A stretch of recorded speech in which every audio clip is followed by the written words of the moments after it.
Thank you so much for joining us, Mr. Ambassador. Past few months have been quite a positive reset for Pakistan and US relationship. How do you see that reset? Actually, is it something that has changed on US government's part, or has it been some proactive diplomacy and foreign policy on Pakistan's part? Well, thank you, Geti, for first of all having me on your program, and congratulations on the launch of PTV Digital. So let me come to your question. Pakistan-US relations have been a fact of our national history since day one. They actually commenced, at least informally, with the inception of Pakistan as an independent nation state. And over the past 78 years, they have seen many twists and turns. But it is actually the strategic location, the geopolitical significance of Pakistan, augmented and basically assisted by that strategic location, that continues to form a constant in bilateral ties with the United States. And this new phase is certainly as promising as it has ever been.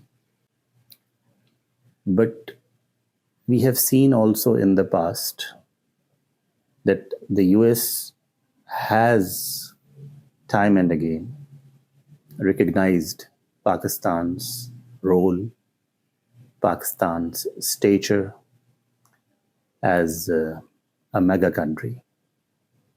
So it is certainly based on the commonality of desire on the part of leadership of both countries to lend, I wouldn't call it a reset.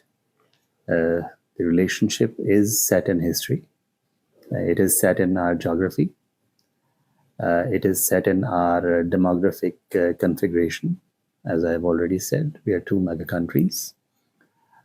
This is perhaps a refresh, if you allow me.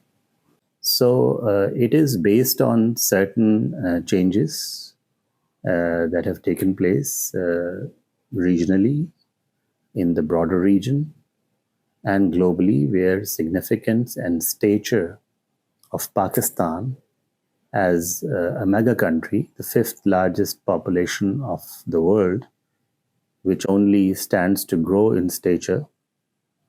Perhaps by the turn of the decade, we will be the largest Muslim nation state. And ultimately, apparently, if the forecasts, the predictions are right, we would settle at number 3 in terms of the mega countries of the world after India and China with large populations. So Pakistan's significance, one, has been recognized.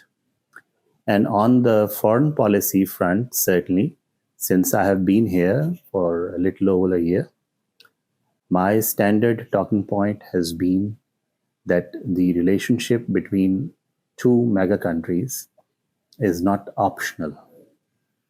It's a compulsion from a futuristic standpoint.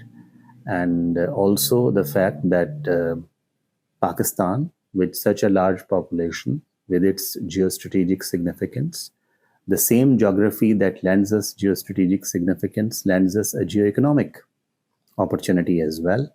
So with all these positive attributes, Pakistan is a country that merits standalone relationship with United States, void of any of the lenses that might have been used in the past. Over the past more than 7.5 decades. So Pakistan on its own a strategic space for Pakistan that merits, that is in consonance with its strategic location, and a similar mega country treatment and status for Pakistan, which is rightful in terms of all the attributes that I have just listed. Right. So I just called a reset, but you said probably it's a refresh. So some believe this refresh or reset could be temporary. How would you categorize that? Well, Pakistan's significance is not temporary. Pakistan's significance is permanent. I mean, such a large number of people, 250 million and ascendant, a most youthful population in the world, with 65% of our people being below the age of 30, a median age of 23, it's permanent, it's futuristic. So if the significance of Pakistan is permanent, I mean, there can be varying degrees or different avenues of engagement, but engaging with Pakistan, given our location, geography that we have discussed, given our connectivity significance, again lent to us by our geography, given our million-strong diaspora in the United States, is not a temporary phenomena. It is permanent and it is ascendant. Okay. So I would be optimistic, and I would tend to believe, think, and work towards a more strengthened Pak-US bilateral ties. Okay. So looking beyond our strategic position, how do you think Pakistan can best utilize that newly signed up agreement to explore minerals and oil in Pakistan? Pakistan is one of the best endowed geographies, lands, nation states in the world. And all those facts have always been there in terms of the land that forms our part of the world. But in terms of recent studies, scientifically performed surveys, more opportunities with a higher degree of certainty have emerged. And again, minerals, particularly rare earth elements, has a futuristic import, a futuristic significance. So it's also attractive to our partners, the rest of the world, United States being one of them. And as you have alluded, this newly signed Memorandum of Understanding, the agreement with the USSM, is perhaps only a beginning. We believe there would be more American companies who would be interested in joining us in the endeavor to bring out the wealth that lies beneath our surface and utilize it as an international public good, not only for the benefit of our two countries, but for the broader benefit of humanity. And similarly, the other areas, including IT, for instance, since we have a youthful configuration of population, is also futuristic. I mean, Pakistan's cost effectiveness in terms of the IT sector is 70% lesser cost compared to United States itself, and 20 to 30% cost effective in terms of any of our competitors, you name it. Mm-hmm. You know, India, Egypt, any of the countries, Philippines. So with these attributes, with these factors in play, which are all futuristic, and the consistent fact being that United States has been and continues to be our largest trading partner, the single largest country destination of our exports, and with the recent tariff agreement that we have accomplished, with the United States, which is certainly mutually rewarding in terms of not only reducing the trade deficit that the United States has with us, but perhaps Pakistan standing out as one country, clearly mentioned by President Trump himself, who would benefit from investments in starting with the energy sector. There is a way to go, and we hope that, as mentioned by Secretary Rubio and others, we will have a long-term partnership now with the United States, essentially entrenched in economic ties. Right. So, given the current positive relations that Pakistan and US is enjoying, on the other hand, India has been struggling with the diplomatic relations with US at the moment. Do you think that Washington would be willing to see Pakistan as a major strategic partner in the region once again? Well, I have already mentioned in response to, I think, your first question, that Pakistan should not be seen from the lens of any other country.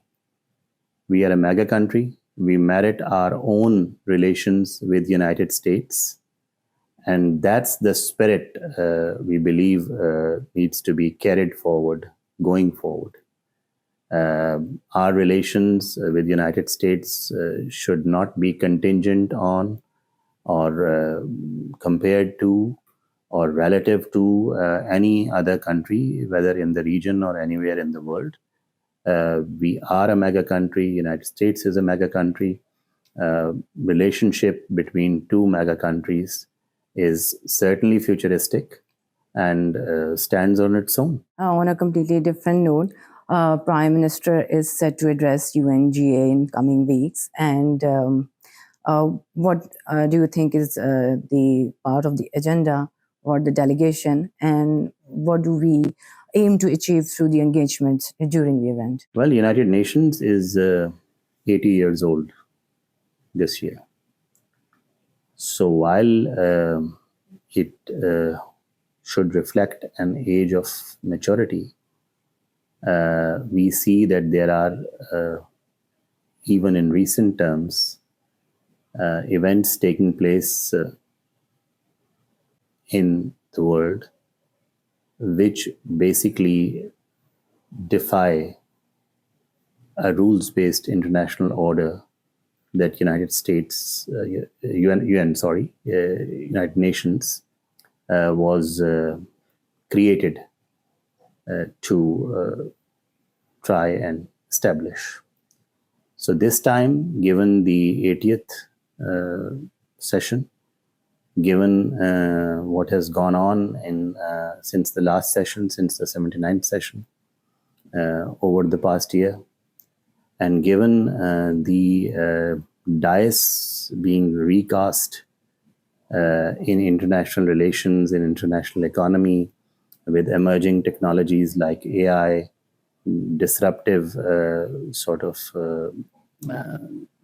scientific developments that are taking place around the world, the significance of the fourth, it is believed that we have all along, given our geostrategic, geoeconomic poise that we have already discussed, been punching beyond our weight in the multilateral arena. So this year is the same, actually even more significant, because the United Nations as a body stands to review the past 8 decades and stands to chart out a futuristic course, taking stock of the important developments that actually continue to unfold as we speak, and make the session and its content that much more rich. Pakistan, as always, the delegation is being led by none other than the Prime Minister himself. So he will be here. And as has been a tradition, we will have a very, very active participation, a packed schedule of interactions on the sidelines. But do look forward to Pakistan's, hopefully, very potent and very encompassing statement in terms of identifying and in terms of laying out the situation as it is in the international arena, and suggesting ways and means as a responsible member of the Committee of Nations to deal with this emerging situation and existing and emerging challenges that the international community faces. Thank you so much for sharing all these thoughts with us. Thank you so much. Thank you, Katie.